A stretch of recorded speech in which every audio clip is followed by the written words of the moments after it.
Terus yang kedua yang sementara itu juga bisa karena kesemutan tadi ya. Karena misalnya duduk yang lama. Nah, itu kelamaan juga sebenarnya nekuk kakinya. Ya, misalnya lagi bersila begini, pengajian terus kok kesemutan. Nah, tapi dia cepat sekali sembuhnya. Jadi sebenarnya kesemutan itu penyebabnya adalah gangguan daripada peredaran darah yang tersumbat atau saraf yang tertekan. Nah, Dok, ini fakta atau mitos bahwa kesemutan itu tanda kita mengidap diabetes atau stroke atau autoimun? Kan tadi pada penyakit-penyakit yang kesemutannya berlangsung lama, ya berlangsung lama itu bisa. Yang pertama bisa karena diabetes. Kenapa diabetes? Karena diabetes itu kan darahnya kental, ya kan.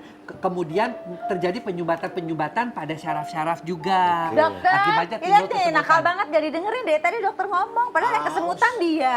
Kakek Gareng, jangan sembarangan. Benar kakek. Dengerin ya, Kak. Terus ya, yang kedua misalnya pada stroke itu juga. Kenapa? Karena kan pada stroke itu ada daerah-daerah di otak yang tidak mendapatkan oksigen dan sarafnya juga terganggu, peredaran darahnya juga terganggu. Kemudian juga bukan pada stroke juga pada misalnya hipertensi itu juga bisa. Gagal ginjal itu juga bisa. Pertama, ya kakek dua kakek ini. Iya, Dok. Satu makannya mesti benar. Makanan mempengaruhi, dokter. Makanan sangat mempengaruhi. Makanan apa saja kira-kira yang bisa mempengaruhi? Kamu jangan teriak-teriak begitu, kakeknya nggak tuli. Nggak bisa dikatakan. Suaranya. Iya. Banyak mengandung vitamin B. Ya, seperti beras merah dan sebagainya. Kemudian juga berat badan harus ideal ya, Kek ya. Jadi jangan sampai terlalu kegemukan. Kemudian juga olahraga juga harus cukup. Kakek masih pada ngerokok nggak? Saya mau udah nggak ngerokok. Tapi Tapi Udah, saya berhenti.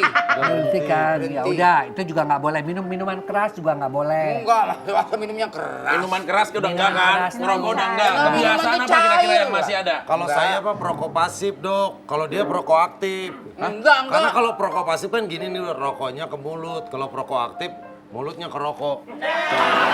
Itu siapa yang ngajarin seperti itu bukan? Ada. Aktif Kemudian jangan lupa Jadi nyamperin. Kalau tangannya lagi gini, ya dia gini. pasif itu kakek. Kalau pasif itu artinya ada orang rokok kita menghisap asap rokoknya. Kalau perokok aktif tuh orang yang merokok. Kenapa perokok pasif itu lebih mudah terkena kesemutan? Ya nggak tahu, Kar- nanya lah. Bukan. Ini mencontohkan. Ceritanya Lagi lagi mencontohkan. ngejelasin. Menjelaskan. Enggak, ini kakek-kakek ini ya kayak punya penyakit kolesterol. Kesemutan enggak, dikit-dikit marah. Makanya kita mesti sabar, Ferni juga mesti sabar. Yang lain-lain juga kalau ngurus kakek-kakek memang mesti sabar. Nah, itu kenapa, Dok? Kenapa perokok pasif bisa lebih kena semutan? Karena mereka itu kan tidak kebal.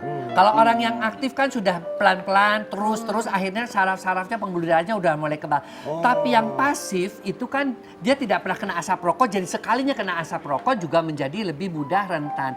Makanya angka kejadian kanker, kalau misalnya wanita hamil suaminya ngerokok, anaknya menjadi kecil, itu pada perokok-perokok yang pasif. Ulah suaminya. Seperti Tapi dokter bener gak kalau misalkan kesemutan itu cara mengatasinya pertama dengan menekukan jempol kita? Iya, jempol diginiin tuh, Dok, biar nggak kesemutan katanya. Kaki itu begitu kan kalau tidak. kesemutan. Artinya justru harus diluruskan supaya aliran darahnya Lancar. lancar.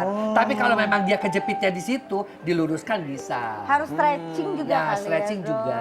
Jadi itu penting banget. Maaf dok, ini jadi dipakai nggak? Kalau nggak saya mau taruh di depan nih. Ini Dok, pakai. maaf saya ini masih lama nggak ya? Kenapa? Saya mau cebok udah penuh nih dok.